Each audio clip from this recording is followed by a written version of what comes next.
Hello everyone, hope অলস are well now. আসুন আজকে একটা সুন্দর টপিকস নিয়ে একটু আলোচনা করি। সেটা হচ্ছে শেয়ার ট্রেডিং, গ্যাম্বলিং, ফটকা, লটারি।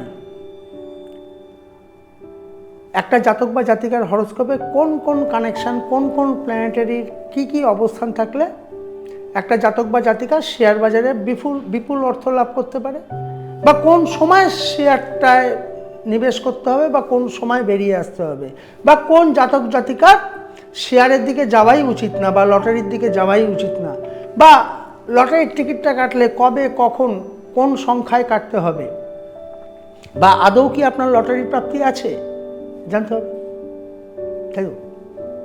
কিউরিসিটি আমাদের প্রত্যেকটা মানুষের জীবনের বেঁচে থাকার একটাই মন্ত্র বা একটাই ওয়ার্ড, সেটা হচ্ছে কিউরিসিটি, তাই না? কিউরিসিটি শব্দটা যদি না থাকতো আমাদের বেঁচে থাকার কোনো মানে থাকে না। ঠিক তেমনি আসুন শেয়ার বাজার ক্রিয়েটিভ বুদ্ধি, তাই তো? তাহলে শেয়ার বাজারে আপনি কতটা সফল হবেন সেটা কোন কোন প্ল্যানেট প্রাইমারি স্টেজে দেখবে। নাম্বার 1 সান, রবি। Second Mercury. Third Venus. Fourth Saturn. এই চারটে প্ল্যানেটের ভূমিকা অত্যন্ত গুরুত্বপূর্ণ। সেটা শেয়ার বলুন, লটারি বলুন, যে কোনো কিছু ফটকা, এটা খুব গুরুত্বপূর্ণ। কেন আমি এই প্ল্যানেটগুলোকে বললাম? একটা শেয়ার আপনি তো ঘরে বসে জানতে পারছেন না কোন কোন মার্কেটে কোন কোন কোম্পানি আসছে।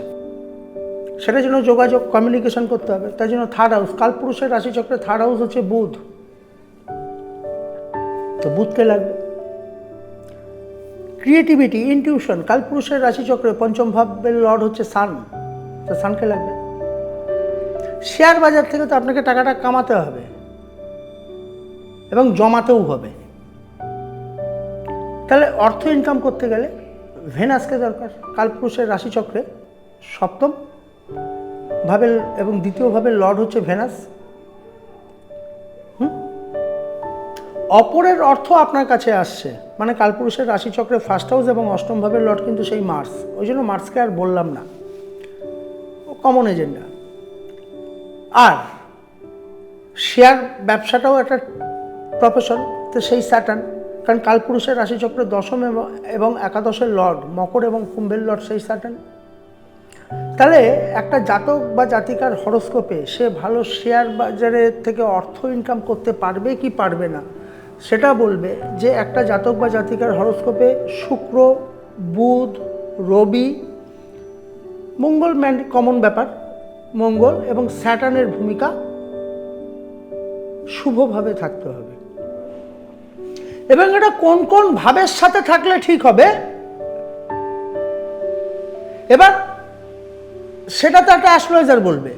এবার আপনি কোন ট্রেডের উপর শেয়ারটা করবেন, কোন ট্রেডের উপর শেয়ারটা কিনবেন, কেমিক্যাল, কাঠ, কোনো ইন্ডাস্ট্রিয়াল সার্কেল, নাকি বা আরও হাজারো উইংস আছে, এইসব কোনটাতে যাবেন, কি করবেন, কোন টপিক্সের শেয়ারটা কিনলে আপনি ঠিক থাকবেন, এটা আপনাকে এটা ভাবতে হবে, জানতে হবে। সেটা আপনি একা জেনে কিছু করতে পারবেন না, সেটা একটা সঠিক অ্যাস্ট্রোলজার বলতে পারবে। কখন, কোন দশা অন্তর্দশায় আপনি ভালো গেইন করতে পারেন শেয়ার বাজারে ঢুকলে, সেটা বলতে পারে অ্যাস্ট্রোলজার। প্রত্যেকটা দিনের একটা অরা থাকে, প্রত্যেকটা দিনের একটা অরা থাকে, অরা। আমি কটার সময় কোন শেয়ারটা কিনবো, আজকে কোন শেয়ারে কটার সময় আমি ওটাতে ঢুকবো, আর কটার সময় ছাড়বো, কটার সময় রিসিভ করব আর কটার সময় ছাড়বো, সেটাও একটা অ্যাস্ট্রোলজার বলবে। ডে বেসিস বিচার হবে। কেন ডে বেসিস বিচার হবে, এটাও অ্যাস্ট্রোলজি গ্রাউন্ডে কথা বলতে পারে। অ্যাজ অ্যান অ্যাস্ট্রোলজার এই কথাটা আপনার সামনে সুন্দরভাবে রিপ্রেজেন্ট করে দিতে পারে, বা আপনাকে একটা গাইডলাইন দিতে পারে, তাই না? আবার তেমনি লটারি, এখনকার ট্রেডে দেখুন রাতারাতি সবাই বড়লোক হতে চায়, সবাই ছুটছে বড়লোক হবার জন্য, হচ্ছে একজন, তাই তো? আপনার হরোস্কোপ বলে দেবে যে আপনার লটারি প্রাপ্তি আছে কি নেই, বা আপনার কপালে নেই তো আপনার সন্তানের কপালেও তো থাকতে পারে, বা আপনার মিসেসের কপালেও তো থাকতে পারে, বা আপনার দাদাকে দিয়ে লটারির টিকিটটা কাটিয়ে নিন না, আপনার দাদার কপালেও তো থাকতে পারে, আপনার দাদার টিকিটটা কেটে আপনাকে দিয়ে দিল, উঠে গেল। বা আপনার মায়ের কপালেও তো থাকতে পারে, আপনার মায়ের হাত দিয়ে টিকিটটা কাটান, আপনার মায়ের হরোস্কোপটা দেখে নিন না, ফ্যামিলির মধ্যে কারো না কারো বেরিয়েই যাবে, সেটা জানতে হবে। কে জানাতে পারে? সঠিক অ্যাস্ট্রোলজার। এই প্ল্যানেটগুলোকে যেমন দেখতে হবে, সঙ্গে সেই জাতক বা জাতিকার দশা অন্তর্দশা মহাদশাটা জানতে হবে, সঙ্গে পার ডের একটা টাইমিং আছে, কবে কটার সময় কোন সংখ্যায় খেলবে, লটারির টিকিট হলে কোন সংখ্যা, টোটাল যোগফল কী হতে পারে, বা লাস্টের 3টে ডিজিট কী সংখ্যা আসতে পারে, এটা একটা গুরুত্বপূর্ণ matter. On another side share বাজারেও আমি কটার সময়, আজকে চন্দ্র রাহু স্টার থেকে পাস করছে, তাই তো? দেখা গেলো রাহু স্টার কোথায় আছে, কোন কোন ঘরে আমরা খুঁজে পাই, মিথুন রাশিতে খুঁজে পাচ্ছি, তুলা রাশিতে খুঁজে পাচ্ছি, কুম্ভ রাশিতে খুঁজে পাচ্ছি। এবার হয়তো কেউ জেদ ধরেছে আজকে আমি শেয়ার কিনবো, এবার দেখতে হবে তাহলে রাহুকে শ্যাডো, ধোঁয়াশা, ফটকা, তাহলে দেখতে হবে রাহু, ওই চন্দ্র রাহুর কোন ভাবে স্টারটাকে ধরেছে, কর্কটের ধরেছে নাকি তুলার ধরেছে নাকি কুম্ভের ধরেছে, আর রাহু ওই সময় কোথায় আছে, ট্রানজিটে কার সাবে আছে,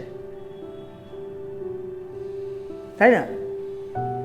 এবার অনেকে পাগলের মতন ছুটবে, কারণ বড় বড় 6 মাস 1 বছরের অ্যাস্ট্রোলজার তো তৈরি হয়ে গেছে, এই অমুক করো তমুক করো। আরে রাহু তো রাতের অন্ধকার, যাদের হরোস্কোপে দেখবেন রাহুর ব্যাড এফেক্ট আছে, রাহু শনির, দেখবেন রাত্রিবেলা অ্যাক্সিডেন্ট হয় বা মার দাঙ্গায় জড়িয়ে পড়ে, ঝুট ঝামেলায় জড়িয়ে পড়ে, বা তারা রাত্রে একা বেরোতে ভয় খায়।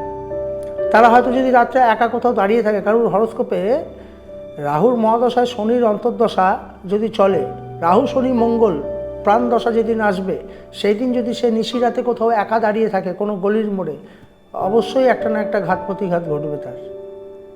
এটা ফান্ডা আছে জ্যোতিষের,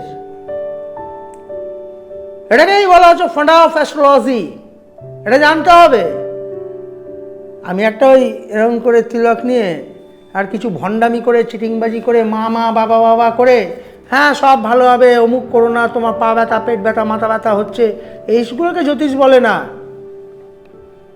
বা কিছু ওই মাইক্রোফোন নিয়ে সুন্দর স্টেজ বানিয়ে তেলপাট করা স্ত্রী একেবারে সুন্দর পোশাকে কিছু ইংরেজিতে বক্তব্য রেখে দিলাম, ওটাকে জ্যোতিষ বলে না। ও তো যে কেউ পড়াশোনা যে কোনো সাবজেক্টে করলে যে কেউ সুন্দর সুন্দর বক্তব্য, জ্ঞানের বাণী সবাই দেয়, কারণ জ্ঞানটা বিনা পয়সায় পাওয়া যায়, ওটা যে পারে সে দিয়ে দেয়। অ্যাস্ট্রোলজার কোনো জ্ঞানের বাণী নয়, অ্যাস্ট্রোলজার জীবন একটা মানুষের জীবনকে পথ দেখায়। সেই জন্যই তো বলা হয়েছে বেদের জ্ঞানচক্ষুকে বলা হয়েছে জ্যোতিষ, বেদের জ্ঞানচক্ষুকে বলা হয়েছে জ্যোতিষ। আমাদের এই যে বৈদিক রীতিনীতি মেনে চলি, তাহলে বেদ শ্রুতি, গীতা শ্রুতি, রামায়ণ শ্রুতি, সবই শ্রুতি। বহু মানুষ বিভিন্ন রূপে এগুলোকে লিখে রেখে গেছেন, বহু পণ্ডিতরা বিদ্বজনেরা লিখে রেখে গেছেন। উই অলস আর ফলোয়ার্স। আর এখন যেগুলো বেরোচ্ছে ওগুলো তো এই বই ওই বই 4-5টা বই দেখে ট্রু কপি করে চোতা করে একটু পয়সা আছে ছাপিয়ে বার করে দিল so called astrologer. Directly unknown কোনো স্ট্রেঞ্জার পার্সনের সামনে বসিয়ে তাকে পাবলিকলি প্রেডিকশন করান, টম অ্যান্ড জেরির মতন দাঁত খুলে খুলে পড়ে যাবে।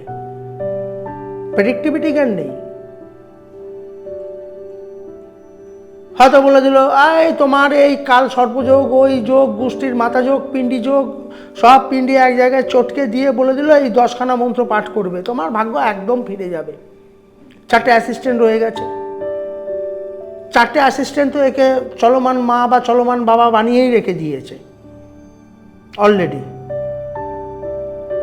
আপনি এবার 2 মাস 3 মাস পর নিজে তো ঘটি বাটি বেচে বাবা বা মা হয়ে বসে আছে যারা, তাদের কাছে দিয়ে দিলেন কোনো মন্দির ঠাকুরের প্রতিমা দাঁড় করিয়ে রেখে। কারণ ম্যাক্সিমাম তো এখন দেখা যাচ্ছে 99% ক্ষেত্রে যা ট্রেন্ড, বিজনেস ট্রেন্ড, অ্যাস্ট্রোলজির সাথে বিভিন্ন দেবদেবীর সাথে ডাইরেক্ট কন্ট্যাক্ট করা থাকে তাদের। একমাত্র তারাই সমস্ত সিএনএফ কন্ট্যাক্ট, তারাই সেই দেব বা দেবীর সমস্ত আশীর্বাদ তারা পাবে, তারা লোককে ডিস্ট্রিবিউট করবে। এই জন্য দেখবেন বিভিন্ন মন্দির রয়েছে, বড় মা, মেজো মা, ছোট মা। আরে আমি তো জানি যে একটা ছোট কথায় একটা আমাদের বৈদিক মাইথোলজির এক লাইন বলি, আমি তো অত জানি না, তো খুব একটা ভুল জানি, যতটুকু জানি 1 লাইন 2 লাইন ঠিক আছে, ঠিক জানি। তো একটা কথা আছে বৈদিক মাইথোলজিতে, একটা গল্প 2 লাইন তুলে ধরি। তো কৈলাসে একদিন স্বয়ং দেবাদিদেব মহাদেব বসে আছেন, নন্দী ভিরিঙ্গিকে বলছে এই তোদের মা কোথায় গেল, খুঁজে পাওয়া যাচ্ছে না, কালী মা কোথায়, খোঁজ খোঁজ খোঁজ, কোথাও পাওয়া যাচ্ছে না। বেশ কিছু সময়ের পরবর্তী অধ্যায় মা আসলেন শিবের সামনে। তো স্বয়ং শিব জিজ্ঞাসা করলেন, দেবী আপনি কোথায় গেছিলেন? তখন মা, কালী মা, শ্যামা মা তার ডান পাটা স্বয়ং শিবের দিকে এগিয়ে দিলেন। তো শিবের দিকে এগিয়ে দিলেন, স্বয়ং দেবাদিদেব মহাদেব দেখলেন মায়ের পায়ে লাল চন্দনের বেলপাতা আর লাল জবা। তো বলছে আমি মর্তলোকে আমার সন্তানদের কাছে গেছিলাম, আজ আমার পুজো আছে। তো বললো এই প্রসাদ? তো বললো না, আমি লাল চন্দন বেলপাতা আর লাল রক্ত জবায় তুষ্ট, এটাই আমার মহাপ্রসাদ। অতএব মায়ের পুজো করতে গেলে কোনো রকম ওই আড়ম্বর করে কোনো ফিনান্সিয়াল কোনো স্ট্রং পার্সন তার চিটিংবাজি ধর্মের নামে ব্যবসা ফাঁদবার জন্য ওই অ্যাডভার্টাইজ করে ওই বড় মা, মেজো মা, সেজো মা, ছোটো মা করতে যাবে না। আরে যার ক্ষমতা নেই সে তো একটা মায়ের ফটোও রাখতে পারে, যার সেই ফটো রাখারও ক্ষমতা নেই মনে মনে মাকে তো ডাকতে পারে, মা তো সবার। এই যে আবার আজকাল শুনি, এটা আসবো, এর আগে আমি আমার ফেসবুকে বলেছিলাম, আমাকে একজন হঠাৎ বলছে যে দীক্ষা নিতে হবে, তাই নাম লিখিয়ে এলাম। দীক্ষা নাম লিখিয়ে আমি তো স্টান্ড হয়ে গেছি। আমি বললাম স্বয়ং শ্রী শ্রী রামকৃষ্ণ, যিনি আমার ভাবনায় স্পিরিচুয়াল জায়েন্ট, উনি তো কাউকে দীক্ষা দেননি, উনি তো একটা ধুতি জড়িয়ে চিরজীবন কাটিয়ে দিল। কারণ স্বয়ং শ্রী শ্রী রামকৃষ্ণদেব উনি একজন ব্র্যান্ড, উনি স্পিরিচুয়াল জায়েন্ট, আমাদের দিশারি, জীবনে চলার পথের উনি, ওনার দেখানো পথে আমরা চলি। স্বামী বিবেকানন্দ, ওনার দেখানো পথে আমরা চলেছি। ওনারা কিভাবে চলেছেন? স্বামী বিবেকানন্দ গাছতলায় বসেছে, দিনরাত কাটিয়েছে, রাস্তায় রাস্তায় ঘুরে মানুষের সেবা করেছেন। শ্রীরামকৃষ্ণদেব কি স্বয়ং উনি কাউকে দীক্ষা দিয়েছেন? নাকি উনি একদম এসি রুমে বসে থেকে ইস্ত্রি করা পোশাক আশাকে থেকেছেন? একদম তো না। তাই এর সবই ব্যবসা চলছে এখন, তাই না? এনারা একটা ব্র্যান্ড। কিছু মানুষ আছেন যারা অন্তর থেকে তাদের শ্রদ্ধা ভক্তি করেন, আমিও তার মধ্যে একজন। আর কিছু আছে ভক্তির নামে ভণ্ডামি করে, চিটিংবাজি করে মানুষকে মিসগাইড করছে। আমি আসবো এইসব টপিকস নিয়ে আরেকবার, আমার ফেসবুক লাইভেও আছে, এর আগেও আমি করেছি, গত বছর দিয়েছি, তাই না? ওদিক থেকে কিন্তু আমার ক্যামেরাম্যান ইশারা করে দিয়েছে, সেই time is a great teacher in also of our life, remember this point. কারণ আলেয়া দেখা যায়, ধরা যায় না, তাই আজকে আসছি।